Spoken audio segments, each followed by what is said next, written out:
Gagal mencapai kesepakatan pada perundingan damai pertama, Amerika Serikat dan Iran akan menggelar negosiasi damai tahap 2 di Islamabad, Pakistan. Sebelumnya perundingan damai kedua akan digelar pekan ini, tepatnya Kamis 16 April.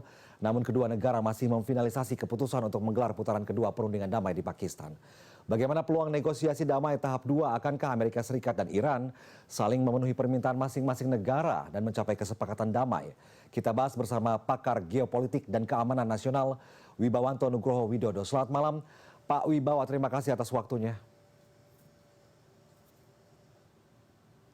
Pak Wibawa.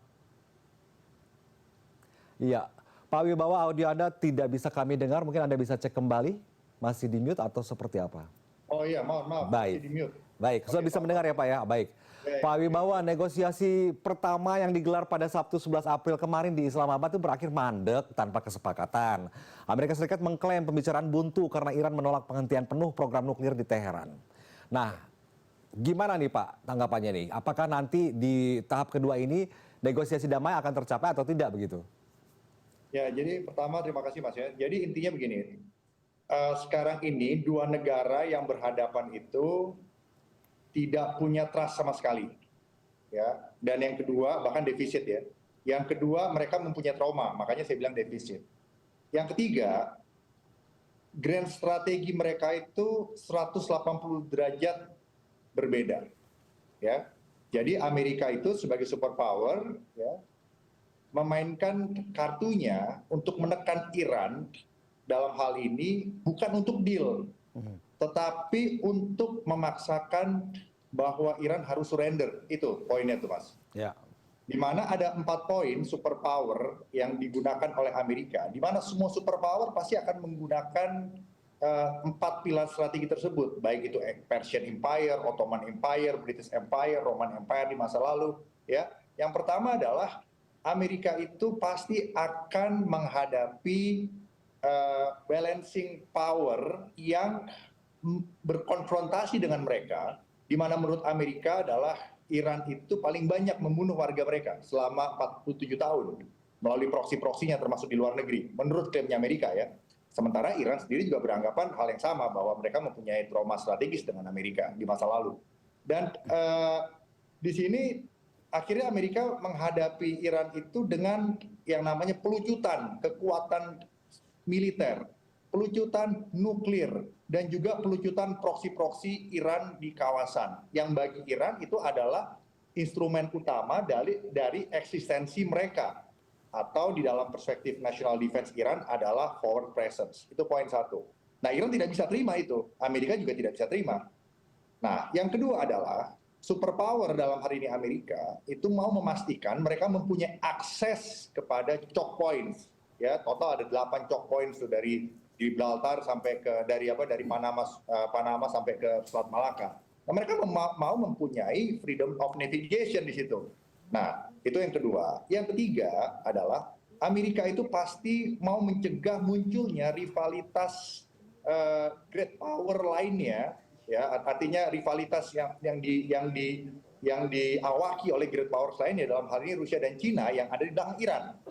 Nah, jadi ini ada persinggungan antara great power politics antara Amerika melawan Rusia dan Cina, dan juga apa yang terjadi di Timur Tengah, di mana Iran dengan pandangan geopolitiknya yang bertolak belakang 180 derajat dengan Amerika, Israel, dan juga negara-negara Arab Sunni sekarang ya, per hari ini berdasarkan Abraham Accord. Nah itu.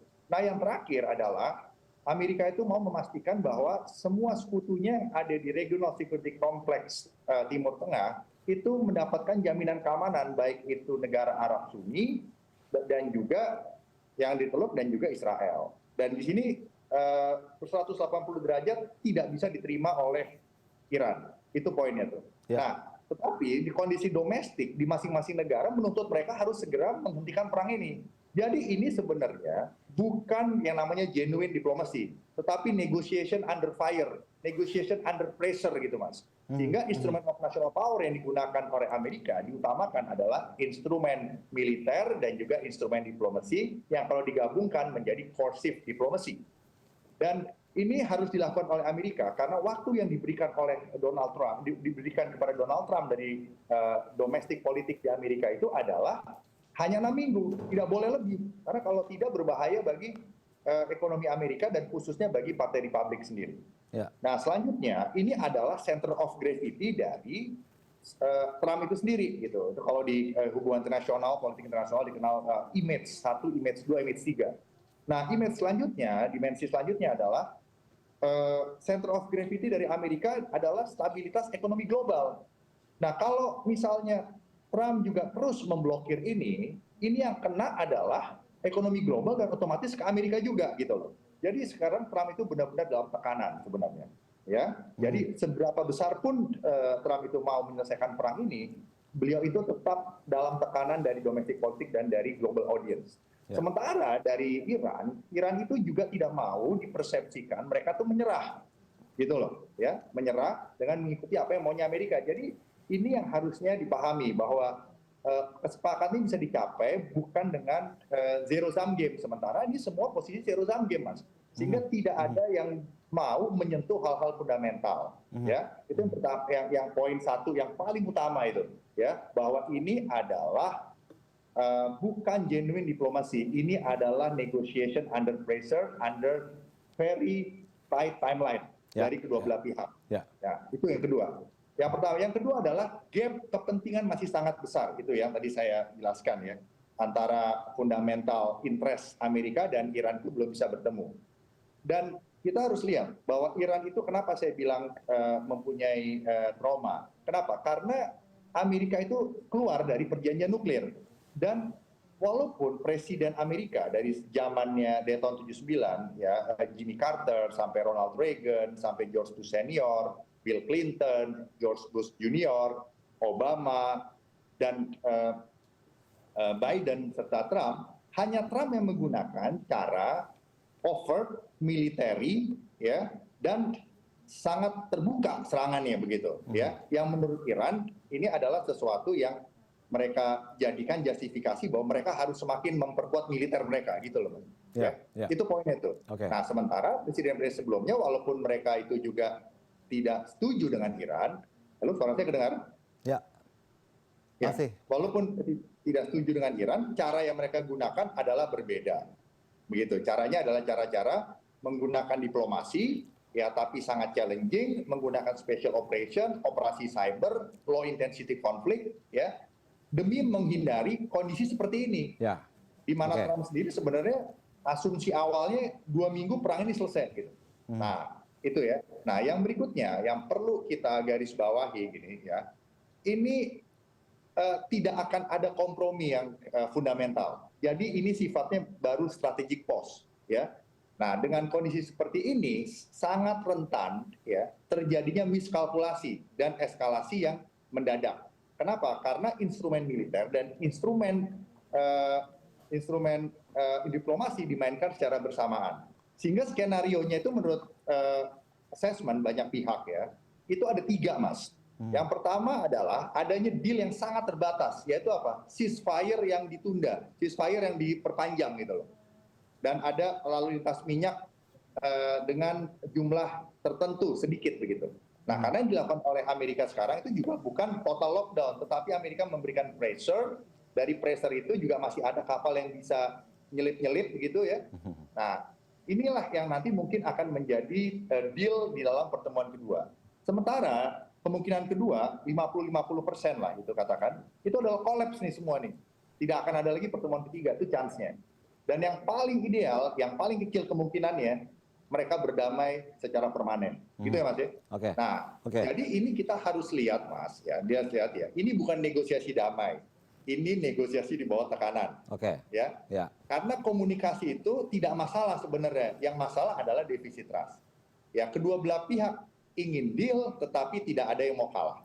Yang berikutnya, pendekatan coercive ya akan menghasilkan hasil yang memaksa sebenarnya. Itu poinnya itu. Nah, itu disampaikan juga oleh pakar Iran dari Amerika yang namanya Vali Nazar. Nah, jadi selama pendekatan yang digunakan masih berbasis tekanan, militer dan coercive ekonomi, maka peluang negosiasi ini kan untuk kandas itu tetap besar. Itu poinnya itu. Tanpa perbedaan fundamental dalam trust dan kompromi strategis. Ya, kita mungkin hanya melihat itu jeda konflik. Jadi kita harus melihat fenomena ini sebagai fenomena kuantum, Mas, yang saya mau terangkan begitu sekarang.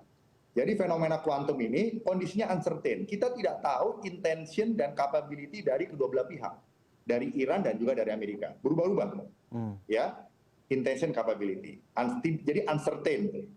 Yang kedua adalah kita harus mengambil posisi superposition. Artinya akhirnya semua aktor yang terlibat ini, ya, akhirnya melibatkan aktor-aktor lain yang tidak terlibat sebelumnya gitu, seperti Indonesia gitu. Akhirnya kita semua harus mengambil langkah-langkah yang superposition. Kita harus main ke China, main ke Amerika, main ke Rusia untuk mengamankan kepentingan masing-masing gitu loh Mas ya. Karena ketidaktentuan ini gitu loh. Jadi kita tidak bisa melihatnya hitam putih sekarang untuk menghadapi ini. Karena suasananya itu entanglement.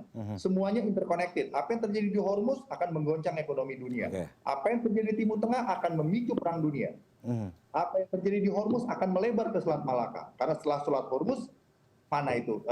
Setelah Selat Hormuz mana choke point? Selat Malaka kan, gitu. Pertama Bar El Mandab yang di laut Merah, ya. Yang sekarang juga udah diancam oleh Houthi. Yang berikutnya adalah Hormuz, yang berikutnya Selat Malaka.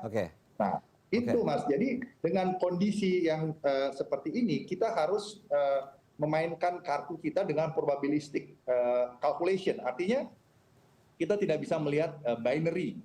Ya atau tidak, kita ke blok kanan atau blok kiri. Nah, kita harus memainkan politik kuantum. Karena sikapnya Trump sendiri juga kuantum, melambangkan dunia yang sedang mencari bentuk. Jadi ini bukan hanya konflik, Mas. Ini adalah dunia sedang mencari bentuk sistemik baru. Diupayakan, ini berhasil diselesaikan dengan pendekatan liberalisme, artinya pendekatan saling percaya. Tetapi ini belum tercapai nih, udah seminggu ini. Kalau diminta untuk dengan pendekatan institusionalisasi juga tidak bisa. Karena sekarang yang terlibat akhirnya adalah Pakistan, Mesir, Turki, gitu loh. Negara-negara Sunni yang juga hedger, kan gitu kan. Mas Wibawa, tapi kita tahu bahwa militer Amerika Serikat itu sempat memblokade kapal yang melintas di Selat Hormuz ya kemarin ya. Kemudian karena Iran menolak membuka Selat Hormuz, karena Israel menggempur Lebanon tepat saat AS dan Iran baru saja melakukan gencatan senjata. Iran sudah menegaskan agar Amerika Serikat untuk tidak usah memaksakan persyaratan damai yang mustahil untuk dipenuhi Iran, begitu ya. Kalau Iran tetap kekeh tidak mau menghentikan program nuklir, kemudian tidak mau membuka Selat Hormuz sebagaimana mestinya, negosiasi tahap 2 ini sepertinya berpotensi gagal mencapai kesepakatan. Bagaimana menurut Anda, Mas Wibawa, akankah ada yang namanya negosiasi yang berakhir damai yang dipaksakan gitu, atau seperti apa? Ya, itu tadi paling yang ada itu adalah kondisi ceasefire yang diperpanjang tanpa menyentuh masalah fundamental sekalipun. Itu yang saya bilang, bahwa Trump berusaha menyelesaikan masalah Iran dengan high intensity konflik itu, Mas. Sementara Presiden Amerika sebelumnya semua melakukan pendekatan dengan low intensity konflik dan special operations. Dengan diplomasi yang sangat challenging gitu ya. Gitu, berbagai macam cara dilakukan untuk bisa mengengage Iran ya, tanpa harus terseret di dalam perang terbuka. Nah, untuk Israel memang betul susah menekan Israel, tidak ada yang bisa menekan Israel. Termasuk juga China dan Rusia yang mempunyai hubungan baik dengan Israel. Bahkan China itu kalau masuk ke Washington DC, kedutaannya itu nyempil berdua sama Singapura gitu. Saking dekatnya mereka. Itulah kiasannya begitu. Jadi tidak ada yang mau menekan. Dan Israel juga kekuatan yang unggul di Timur Tengah karena mempunyai kekuatan nuklir, teknologi, intelijen, dan militer yang disegani gitu. Dan mempunyai dukungan Amerika, termasuk juga di hak veto, lobbynya juga kuat. Sehingga dukungan kepada Israel itu juga dirasakan di domestik politik negara-negara lain. Prancis, Inggris, bahkan Rusia gitu. Jadi dalam struktur yang seperti sekarang, ya Israel itu tidak pernah bisa ditekan gitu. Kalaupun Israel itu ditekan, dia akan melawan. Dan Israel itu kan aktor negara. Sekarang kita sudah melihat resolusi konflik, resolusi Dewan Keamanan PBB 1701 tahun 2006, ya, itu tidak bisa diterapkan, Mas, sampai sekarang. Itu artinya apa? Bahwa pendekatan liberalisme itu gagal gitu loh, Mas. Kenapa? Karena kondisi real politik, real geopolitiknya tidak memungkinkan itu diterapkan. Padahal harusnya, teorinya, textbooknya, Hezbollah itu harus dilucuti karena aktor non-negara. Jadi mengamankan wilayah Lebanon Selatan itu harusnya Lebanese Armed Forces. Sedangkan Israel juga harus mundur dari situ karena itu bukan wilayah dia, kan gitu kan, Mas. Nah ini kan jadi kacau. ada aktor non state, ada aktor non negara lebih kuat daripada angkatan bersenjata negara itu di Libanon, namanya Hizbullah, ya, menyerang negara lain, dan negara lain mempunyai justifikasi apa yang digunakan, right to self defense, karena Israel negara, kan gitu. Nah, kita kan tidak boleh memihak salah satu. Kita bicara mengenai bagaimana Indonesia, kalau sebagai orang Indonesia bagaimana kita itu bermain dengan diplomasi yang lincah, bisa relevan bagi semua pihak, sehingga kepentingan nasional kita terjamin di tengah suasana yang seperti ini. Jadi kita harus fleksibel, adaptif, dan siap untuk menghadapi segala kemungkinan gitu loh. Kita mencari uang mungkin dari negara-negara yang berkompet dengan Amerika, tetapi masih bekerja sama erat soal keamanan dengan Amerika dan negara-negara Barat, misalnya dengan Prancis. Nah, itulah Indonesia gitu. Nah, kembali lagi ke kasus Israel dengan Libanon, memang ini susah, Mas. Kalau itu mau dilucuti Hizbullah, buat rejim 79 itu adalah eksistensial, sama saja menghancurkan mereka gitu. Nah, akhirnya sekarang mungkin game plan-nya Amerika, Washington-nya, artinya Trump ya, administration berbeda. Mungkin rejimnya biar aja sama, tapi mungkin orientasi geopolitiknya harus dimoderasi.